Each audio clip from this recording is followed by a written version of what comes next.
নমস্কার বন্ধুরা, সকলকে আমার চ্যানেলে স্বাগত। পশ্চিমবঙ্গ রাজ্যে ইতিমধ্যেই সপ্তম বেতন কমিশন গঠন করা হয়েছে এবং মাননীয় মুখ্যমন্ত্রীর কথা অনুযায়ী এই সপ্তম বেতন কমিশন আগামী 1 জানুয়ারি 2027 থেকে লাগু করা হবে বা কার্যকর করা হবে। এখন এই সপ্তম বেতন কমিশন লাগু হওয়ার পর আগামী 1 জানুয়ারি 2027 থেকে একজন পেনশনার বা একজন ফ্যামিলি পেনশনারের কত টাকা পেনশনে বৃদ্ধি হতে পারে সেই নিয়ে আজকের ভিডিওতে বিস্তারিতভাবে আলোচনা করব। ভিডিওটি অত্যন্ত গুরুত্বপূর্ণ, তাই প্রথম থেকে শেষ পর্যন্ত অবশ্যই ধৈর্য সহকারে দেখবেন এবং ভালো লেগে থাকলে অবশ্যই একটি লাইক করবেন এবং সকলের সঙ্গে শেয়ার করবেন। আর সেই সাথে এই চ্যানেলে যদি প্রথমবার হয়ে থাকেন এই রকমের ইনফরমেটিভ ভিডিও আরও দেখার জন্য যারা এখনও পর্যন্ত এই চ্যানেলটিকে সাবস্ক্রাইব করেনি তারা অবশ্যই চ্যানেলটিকে সাবস্ক্রাইব করে নিতে ভুলবেন না। তাহলে চলুন আমরা বিস্তারিত জেনে নিই। পে কমিশনের পর একজন পেনশনারের কত টাকা পেনশনে বৃদ্ধি হচ্ছে সেই ব্যাপারে ক্যালকুলেশন করার আগে আমরা মূলত পে কমিশন সংক্রান্ত বেশ কিছু বিষয়ে সর্বপ্রথমে জেনে নেব। প্রথমত জানব পে কমিশন কি। পে কমিশন হলো মূলত একটি দেশের মূল্যবৃদ্ধি অনুযায়ী জীবন ধারণের মান যথাযথ রাখার উদ্দেশ্যে সরকারের তরফ থেকে তার কর্মচারী এবং পেনশনারদের জন্য নতুনভাবে বেতন কাঠামো পর্যালোচনা ও পেনশন কাঠামো পর্যালোচনার জন্য তৈরি করা হয়। এক্ষেত্রে বলে রাখি, আমাদের যে মূল্যবৃদ্ধি অর্থাৎ আমাদের দেশের মূল্যবৃদ্ধিটা এআইসিপিআই অনুযায়ী নির্ধারণ করা হয়, অর্থাৎ all India consumer price index অনুযায়ী নির্ধারণ করা হয় এবং এই এআইসিপিআই অনুযায়ী আমাদের দেশে বা আমাদের রাজ্যে বসবাস করার জন্য একজন সরকারি কর্মচারী বা একজন পেনশনারের দেশের মূল্যবৃদ্ধি অনুযায়ী নিজেদের জীবন ধারণের মান যথাযথ রাখার উদ্দেশ্যে তাদের বেতন কাঠামো এবং পেনশন কাঠামো পর্যালোচনার জন্য বেতন কমিশন গঠন করা হয়। এবার আমরা জানব বেতন কমিশনের সময়কাল। মূলত একটি পে কমিশনের কার্যকাল 10 বছরের জন্য হয়ে থাকে। এই সময়কালের মধ্যে কর্মচারী বা পেনশনারদের কোনো রকম সমস্যা যাতে না হয় সেই জন্য এই পে কমিশন গঠন করা হয়।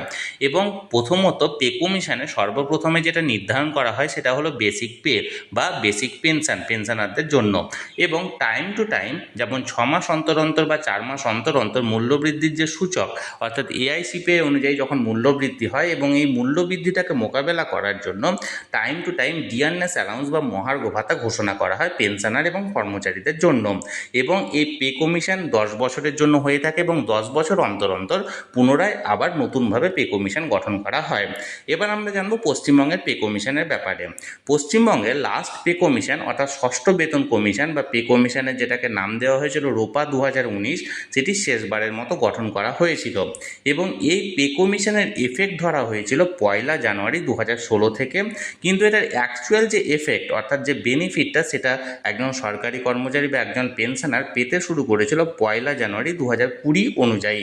এবং এই পে কমিশনে যেটা সেন্ট্রালের যে সপ্তম বেতন কমিশন নির্ধারণ করা হয়েছিল 7th পে কমিশন, সেই 7th পে কমিশনের যে ফিটমেন্ট ফ্যাক্টর অর্থাৎ 2.57, সেই 2.57 ফিটমেন্ট ফ্যাক্টরটাকে বেস্ট ফিটমেন্ট ফ্যাক্টর ধরে পশ্চিমবঙ্গ রাজ্যের ষষ্ঠ বেতন কমিশনের ফিটমেন্ট ফ্যাক্টর ধরা হয়েছিল এবং সেই অনুযায়ী পে কমিশনের পে ম্যাট্রিক্স বা যে লেভেলগুলি সেটি চালু করা হয়েছিল। আমরা জানবো পশ্চিমবঙ্গ রাজ্যের সপ্তম বেতন কমিশনের ব্যাপারে। বর্তমানে পশ্চিমবঙ্গ রাজ্যে সপ্তম বেতন কমিশন গঠন করা হয়েছে এবং এটি লাগু করার প্রতিশ্রুতি দেওয়া হয়েছে আগামী 1 জানুয়ারি 2027 সাল থেকে। এবং এই সপ্তম বেতন কমিশন অনুযায়ী আজকের ভিডিওতে একজন পেনশনার বা ফ্যামিলি পেনশনারের পেনশন কত টাকা বাড়বে সেটির ব্যাপারে আমরা বিস্তারিত জানব। পশ্চিমবঙ্গের এই পে কমিশনের ক্ষেত্রে কেন্দ্রীয় সূচক অনুযায়ী সর্বনিম্ন ফিটমেন্ট ফ্যাক্টর 1.83 ধরা হয়েছে। চলুন তাহলে আজকের ভিডিওতে আমরা বিস্তারিতভাবে আলোচনা করব যে এই 1.83 বেস ফিটমেন্ট ফ্যাক্টর অনুযায়ী একজন পেনশনার বা একজন ফ্যামিলি পেনশনারের পেনশনে কতটা বৃদ্ধি হতে চলেছে বা তাদের নতুন পেনশন কতটা হতে চলেছে। আমরা সকলেই জানি পেনশনার মূলত দু প্রকার, একজন হচ্ছে মূল পেনশনার এবং অপরজন হচ্ছে ফ্যামিলি পেনশনার। মূল পেনশনার হলো তারা যারা নিজেই চাকরি করতেন সরকারি চাকরি এবং বর্তমানে অবসর নিয়েছেন এবং তিনি নিজের পেনশন নিজেই তুলছেন।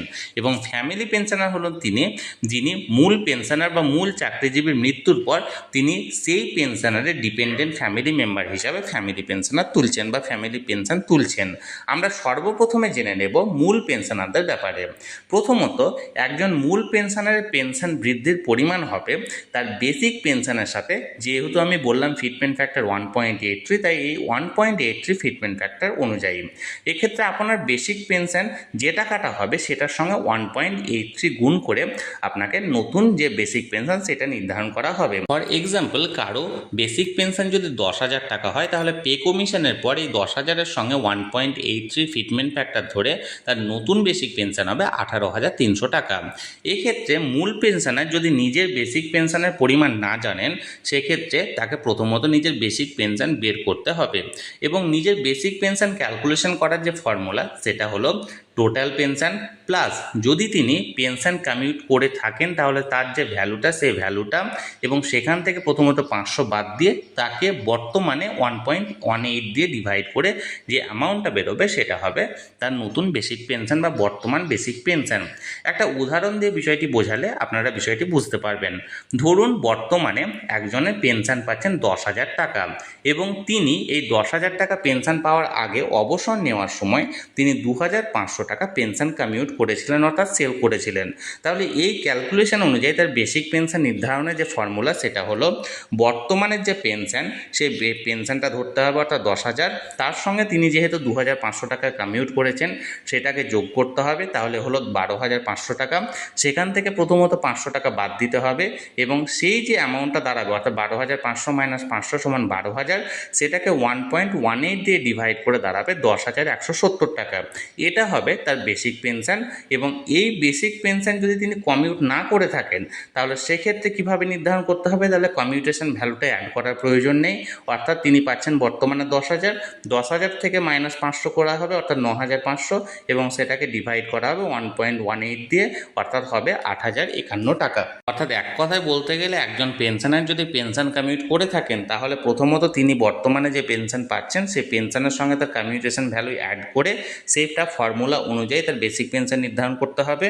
আর তিনি যদি পেনশন কমিউট না করে থাকেন তাহলে বর্তমানে যে পেনশনটা পাচ্ছেন সেই পেনশন অনুযায়ী নিজেদের এই ফর্মুলাতেও নিজেদের বেসিক পেনশন বার করতে হবে। এবার এই বেসিক পেনশন যেটা বেরোলো এই বেসিক পেনশনের সঙ্গে ফিটমেন্ট ফ্যাক্টর গুণ করা হবে, অর্থাৎ আমরা এক্ষেত্রে ধরেছি 1.83। তাহলে প্রথম ক্ষেত্রে অর্থাৎ তিনি যদি ধরুন নিজের পেনশন কমিউট করেছেন তাহলে তার বেরোলো 12,500 টাকা অর্থাৎ 2,500 টাকা পেনশন কমিউট করেছেন, অর্থাৎ তার ক্ষেত্রে 10,170 টাকা হচ্ছে তার বেসিক পেনশন। তাহলে 10,170 ইন্টু 1.83 সমান হবে 18,611 টাকা হবে নতুন basic pension after pay commission. এবং তার সঙ্গে মানে সেই সময় যে ডিএ ঘোষণা করা হবে ডিএ প্লাস মেডিকেল অ্যালাউন্স যেটা প্রযোজ্য হবে সেগুলো যোগ হয়ে নতুন টোটাল পেনশন মানে তৈরি হবে আফটার পে কমিশন, অর্থাৎ 18,611 টাকা plus DA plus medical allowance.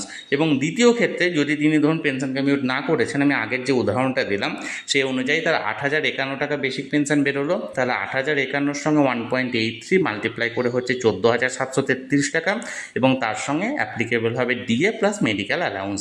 আশা করি আমি বিষয়টি বোঝাতে পেরেছি। তাহলে যারা মূল পেনশনারদের ফিটমেন্ট ফ্যাক্টর অনুযায়ী কত টাকা তাদের নতুন বেসিক পেনশন হচ্ছে বা নতুন টোটাল পেনশন হচ্ছে সেটা নির্ধারণ আপনারা এই প্রসেস অনুযায়ী করে নেবেন।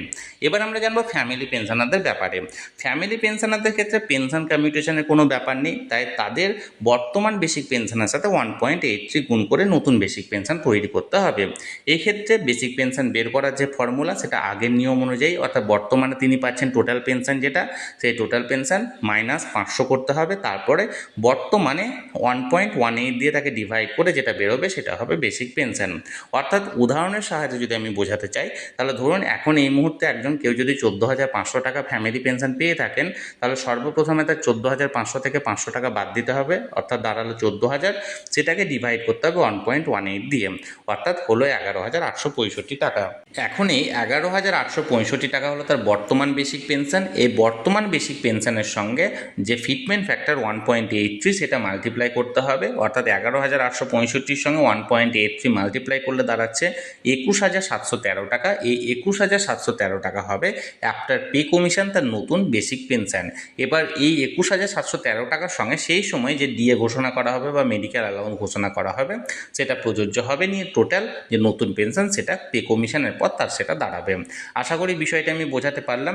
এক্ষেত্রে একটা বিষয় আমি এখানে বলে রাখি, আমি উদাহরণ হিসাবে যে পেনশন ধরেছি সেই জায়গায় আপনারা নিজের পেনশনের পরিমাণটা আপনারা বসাবেন এবং এই নিয়ম বা এই ফর্মুলা অনুযায়ী আপনারা ক্যালকুলেশন করে নেবেন যে আপনাদের কত টাকা পেনশন বাড়তে চলেছে আফটার পে কমিশন বা পে কমিশনের পর।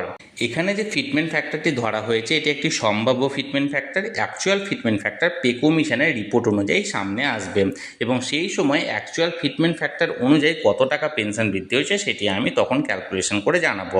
আপাতত এটি একটি সর্বনিম্ন ফিটমেন্ট ফ্যাক্টর ধরে সর্বনিম্ন হিসেব করা হয়েছে এবং এই অনুযায়ী আপনাদের এখানে ক্যালকুলেশনের একটি উদাহরণ তুলে ধরা হয়েছে। তাহলে বন্ধুরা, পে কমিশনের পর একটি সম্ভাব্য হিসেব এখানে তুলে ধরা হয়েছে। এই অনুযায়ী আপনাদের পে কমিশনের পর পেনশন বা ফ্যামিলি পেনশন বাড়তে পারে। এই ব্যাপারে যদি আপনাদের কোনো প্রশ্ন থাকে অবশ্যই কমেন্ট করতে পারেন, আমি চেষ্টা করব আপনাদের সকলের প্রশ্নের যথাযথ উত্তর দেওয়ার। আর আজকের এই ভিডিওটি ভালো লাগে থাকলে অবশ্যই একটি লাইক করুন এবং সকলের সঙ্গে শেয়ার করুন। আর সেই সাথে এই চ্যানেলে যদি প্রথমবার হয়ে থাকেন এই রকমের ইনফরমেটিভ ভিডিও আরও দেখার জন্য যারা এখনও পর্যন্ত এই চ্যানেলটিকে সাবস্ক্রাইব করেনি তারা অবশ্যই চ্যানেলটিকে সাবস্ক্রাইব করে রাখুন। ধন্যবাদ, দেখা হচ্ছে পরের ভিডিওতে।